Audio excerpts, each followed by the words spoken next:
ঘটনাটা আমার ছেলে এই মেয়ের সাথে প্রেম করে বিয়ে হয়েছে প্রথম লকডাউনের সময়। বিয়ে হয়েছে পরে ভালো চলাফেরা করতেছে। আমার একটা হয়েছে, ছেলে নাতি হয়েছে।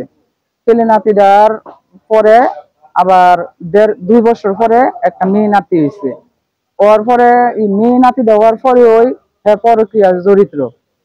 হ্যাঁ, আমার ছেলের পছন্দ করে না, ভাল লাগে না। বেশিরভাগ বাপের বাড়ির থাহে, আমার বাড়ির থাহেই না। পরে আমরা যদি আনি জোর কইরা হে পালায় জাগা 4-5 বার পালায় গেছে গা। পরে হের বায়া নিজে লয়ে গেছে গা। এইদিকে এই যে গত 2 বছর হয়েছে হাজি মার্কেটের পিছনে ভাড়া থাকতো। পরে এই ভাড়া ঘরের মধ্যে আমি সবকিছু দিয়া দিছি। 9 দিনের মাথার মধ্যে এই ছেলের সাথে ধরা খাইছি, বাড়ি ধরছে। আমরা তো আমাদের বাড়ি তো নীলক্ষিয়া, আমরা নীলক্ষিয়া থাকি। আর হেরা এখানে স্বামী স্ত্রী এখানে থাকতো। পরে ধরা খাওয়ার পরে লোকজন জড়ো হয়েছে, কারখানার লোকজন জড়ো হইয়া কইছে যে এই মেয়ে এখানে রাহান যেত না, মেয়ের চরিত্র ভালো না। মেয়ের বাইরে ফোন দিয়া আইন না মেয়ের দিয়া দিছে, মেয়ের বাইরের সাথে দিয়া দিছে। দিয়া দেওয়ার পরেও আমরা ভাবছি যে আমরা একটা নাতনি আবার আছে, পরে আবার আমরা আনছি। আনার পরে বাড়িতেও এই ছেলের সাথে কথা কয়, এই ছেলের সাথে কথা কয়। যে ছেলের সাথে ধরা খাইছিল এই ছেলেটার নাম্বার হ্যাঁ মুখস্থ রাখছে। এর মোবাইল দিয়া কথা কয়া এইদিকে এই যে 1.5 মাস আগে আমার বাড়ি থেকে আমি গেছি ডাক্তারের কাছে, আমার হাজবেন্ড গেছে কাজের, সকালে বাড়ি থেকে কেউ নাই। সকালে মনে হয় 12টা 1টার দিকে বাড়ির থেকে যাইতেছে গা। আমি আমার বাপের বাড়ির থাকি, আমার বাড়ির লোকজনেরা আটকাইছি। আটকানির পরে হেরারে গালাগালি করছে, গালাগালি করে আয়া পড়ছে। প্রায় 2টা বাজে গেছে গা। হ্যাঁ নাকি হ্যাঁ মার কাছে যাইব।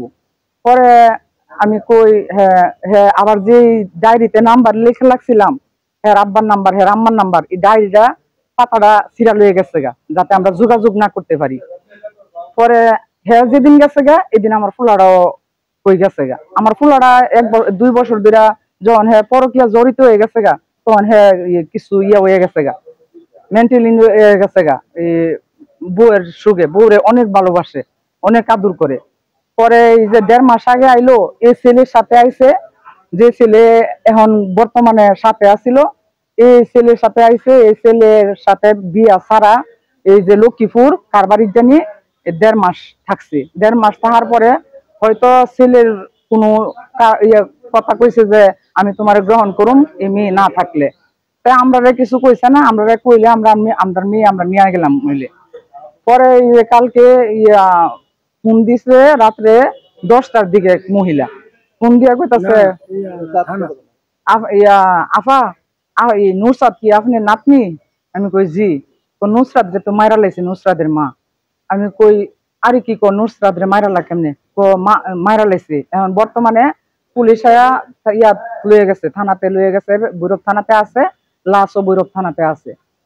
পরে কোয়ার পরে আমরা রাত্রে সিএনজি খুঁজা পাই না, আস্তে আস্তে প্রায় 1:30টা বেজে গেছে গা এখানে আসতে আসতে। আসার পরে পুলিশেরা বলছে যে আমরা দেখুন, আমরা লিখতাছি কিভাবে কি হয়েছে। এখন বর্তমানে এই পর্যন্ত আছে। এখন পুষ ম্যাডামে নেওয়ার লেগা কইতাছে, এখন কইতাছে যে পুষ ম্যাডামে নিব।